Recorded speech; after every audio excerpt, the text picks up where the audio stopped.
Alright, hello everyone. We are on the road. If you haven't met her before, this is my wife Candace. Sorry, we're shooting on the, I don't have a good mount for the GoPro, so we're going to use the phone here. We'll do the best we can. I know it's not like a great view, but anyways, from time to time, Candace will, I see it. Time to time, Candace, truck just cut us off. Candace will scour Facebook, something that I don't like doing that much, like just scrolling through all this stuff. Candace will find stuff, some good stuff, and she'll send me a message, and this time she found something pretty decent. What'd you find? A huge lot of vintage cameras, 40 of them. It said over 40. Yeah. I didn't count them. So we're driving about 45 minutes away to pick them up. It's 36 minutes. Yeah. So about an hour and 15 minutes or so round trip. Yeah. But but what are we paying? So what? He was asking 200. I offered 160. He countered with 175. So that's less than $5 a camera. It's, well, depending on how many there are, it might be about 4. Yeah. So I don't know. Like, what are these cameras gonna be worth? I would guess, just looking at the lot of them, I think some of them could be worth $50-$60, but I also think a lot of them could be worth $10 to $15. I would imagine the median price is probably going to be about $15 a piece that I get, plus shipping on top. And we'll see. But I mean, at that rate, I think I'll be able to make $400 or so at least, if not more. There could be some surprises too. So anytime I can get like a bulk lot of inventory in one buy, I get very interested though. I'm not expecting there to be anything worth a phenomenal amount of money, just because he obviously was a collector, and he also, in the picture of the lot, he had some books, some price guides for cameras. So yeah. He knows at least something about them. Yeah, but he's also, obviously he wants to move them. Yeah. But yeah, I don't think this is going to be like an earth-shattering home run of a deal, but I think it's a way to make a little money. And we are meeting him at their studio. I Yeah. have no idea what kind of studio it is. Maybe he'll have some other stuff for sale. Yeah, I was interested in that. He said we'll be there in the studio, and I'm like, well, shit, if he's moving that. Well, Candace immediately, as soon as she saw that, she said, "Do you have how much cash you got?" Yeah. So stopped at the ATM. Yeah, we stopped at the ATM on the way out. I got an extra $500 just in case there's some other good stuff. So what else you got? Because once you're in the door, yeah, who knows what can happen. Yeah. So, and you never know when the next person you talk to could be a long-term contact that you do business with on some other stuff. So I'm trying to be more open to that. But yeah, we're gonna go get these cameras and show them to you in a little bit. I'm not gonna film during the meet. I'm not gonna film. Just, I don't know, that's awkward. Yeah. Hey, how you doing? Hey, how you doing? Here's my camera. I can't do that. Some people can do it, I can't. How would you like that if you were the seller and the buyer walks in with a camera aimed at you? I might cut the deal. Kill it. What would you do? Get the hell out of here? I would ask you to turn it off at the least. Yeah. It would be an abrasive start. Yeah. Or what would you do if somebody showed up and then they said, hey, you mind if I film this deal for my YouTube channel? If they asked me, I would let them. I would, Still, I don't know. I'm not. But that's because we're kind of in that world. Yeah. Yeah. As a regular Joe, I don't know. Yeah. Okay, I got permission to film. You know what I mean? Yeah. Opened up the back and stuff like that. And yeah, that was in good shape. The bellows are pretty on it. Yeah, most of these have good bellows. There's a Yeah. couple of them that might have that might be a little bit ragged. Some of these bellows are pretty old. Yeah. But like I said, don't open them when they're cold. Bring them in, let them warm up. Yeah. Like overnight, and then just let them ease open, and they'll open up and do fine. Yeah. Yeah. I've fooled around with those a little bit. They're pretty cool. Looks like what is these? Are these video? Yeah, those are old movie cameras. Or not video, but yeah. Yeah. Well, they made eventually. Right. And they would like see if this old brownie. These things all. They run pretty much, huh? Yeah, You know, wind up. Yeah, they'll wind up and run down. Yeah. Yeah, They those were are cool. fun to play with. You know, when the kids were little, I said, "I'm filming you." They do it running. Boy, look, we got a spy camera. Yeah, isn't that cool? The hit camera. Yeah, I've actually had one of these before. Have you? Yep. Oh, we got a couple of them, huh? Oh, those are cool. I don't know what the heck is that. Is that a light meter? No, that's a range finder. I think that's a range finder. Okay, that's like just an attachment. Right. Yeah, it was very accurate. Men like the military used this years ago. You could look like any vertical thing, like and You got to bring it in together, right? Yeah, The two lines. And then you look down here and Yeah. it'll tell you how far away it is. It's Oh, look, we got 12 a. feet. Is that a Bakelite viewfinder? Yep, that is a stereoscope, ViewMaster, early stereoscope, Oh, okay. which was the ViewMaster thing, Right. And that goes with it. Cool, man. It's got a bunch of these. See, it had its own box. It's got the disc. Yeah, it's got a lot of disc in it. Oh, okay. Cool. Yeah, you see the different ones. Like what's in there? Here's Lookout Mountain, Chattanooga, Tennessee. We've been there. Yeah, went we there. have too. Yeah, we went a couple of years ago. Oh, these are nice. I like these. Did you buy this collection from someone? Or No, did you this look is, at them yourself? I collected them. My wife and I picked them up over the years. Garage selling, huh? Yeah, garage Yep. sale. There's probably a couple of them I actually bought from camera vendors because I was really into it at the time. You're into all kind of stuff. Look, you have rocks over here. That's Sherry. Yeah, Sherry does rocks. Yeah, she's got a rock polisher. And she then- does clay. She's like got a Oh, really? pottery wheel. See a pottery wheel over there? Oh, okay. Neat. And And you want to talk? Oh, this.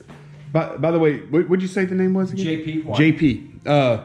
He does Jukeboxes. jukebox we restoration. Yeah, restore antique jukeboxes. This one I think is a B. The owner tells me it's a B. I thought it was a Seaberg C from That is awesome. the early 50s. Obviously the mechanism's not in it. Look at the mirrors, how cool. Yeah, it was a very good looking machine when it was turned on because it had animation. The color would change. It had a little tray of different colors in there, and it would slowly swing back and forth, and it would change colors. We got some Commodores, Fifth Dimension. These are all the original little tags that were. Yeah, that's his collection, the owner's collection of 45 RPM records. So are they in there? No, Okay. they're not in. Here's the mechanism that goes in that machine right here. Ah, okay. Interesting. And the thing where the main problem with this machine right here is this multi-selection switch is broken, and see all those wires right there. I think there's like 16 wires associated that have to be soldered. This So switch you got has to become pull all that off and pull it- solder it back in? Right. Yeah. It's a lot of soldering, and all the Yikes. wires have to go in just in the right order, or they won't fit. So you have to make your own harness and all that No, stuff? I'm gonna use the harness. I just got to do a lot of soldering. Okay, Just a okay. whole lot of desoldering and then resoldering. Okay, so you're going to like desolder and then cut back, get some fresh wire and then resolder? Is that what I'm you're gonna going to use do? existing wire. Okay, I'm gonna use okay. that existing wire. So if I carefully desolder all those, I'll be able to use the wire that's there, and I'll solder onto the new switch. What is your background to know how to do this stuff? Pretty much self-taught. Okay. There was a lot of help on the internet, a lot of good technical data you can read, Right. and you just go for it. Interesting. That is so. Love the clock. Yeah. That is cool, Yeah. man. Yeah, I like the clock too. Oh, wow. Seal test, ice cream, obviously. We walked in. I said, I'm not going to film. I'm not gonna, and then we walk into this room like, wow, I got to get the camera. This is a 1939 Zenith 8S 463 that I restored several years back. Wow, that's beautiful. It had 3 bands. It was police band, shortwave, and broadcast band. Today, what they call broadcast band is AM. What they call police band isn't being used anymore, and shortwave is still being used, but hardly anybody messes with shortwave. So did you change one of the bands to still work or not? Well, yeah, it's AM, it's still broadcast band. So I rebuilt the electronics and did I say electronics, pulled the chassis out, rebuilt the chassis, bead blasted it, painted it. Did you replace the tubes? Or you Well, reused only the them? weak tubes. Okay. Yeah. You have a tube tester, I'm sure. Yeah, I do. I have a tube tester, and I replaced a few weak tubes. And What about the speaker? Is that original? that is an original speaker in there, and it's an electrodynamic speaker, which means it needs DC power. It doesn't have a magnet on it like modern speakers. Oh, okay. It has an electromagnet. Okay. So it has a whole lot of DC voltage on it to get that same electronic field that a permanent magnet does today. Well, that is cool. Yeah. Very And as a interesting. matter of fact, this one's for sale. And it plays good, but it's strictly AM. That's all you Okay. can get on it. Yeah. Well, the cabinet is in great condition, huh? Well, yeah, I restored the cabinet. The cabinet was rough, you know. Well, Strip it and restain it. I mean, yeah. Yeah. Did you have to replace the veneers, or No, they were? the veneer was in good enough shape. It had good tight veneer. So all I had to do was just like remove the old lacquer finish. And this is toned lacquer. That's what this color is. You spray it with a toner in the lacquer. And that's how you wind up with these different shades. Like here, It here, looks really nice. and here. Yeah. Now, Dana had 200 yards of average. Now we got the Saints post game report there. Yeah. In a minute, the magic eye will show up right here. Okay, it has to warm up. Yeah. Is it running off the tube lights, maybe? No, that's its own vacuum tube. See the green? Oh, okay. That's its own vacuum tube. It was called a magic eye. Oh, that's neat. That's just for looks, huh? Well, back in the day, the point of that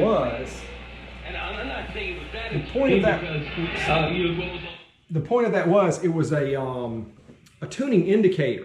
Oh. There was the green didn't go all the way around, and as you tuned in, this it would do like this, and it was like a signal strength indicator.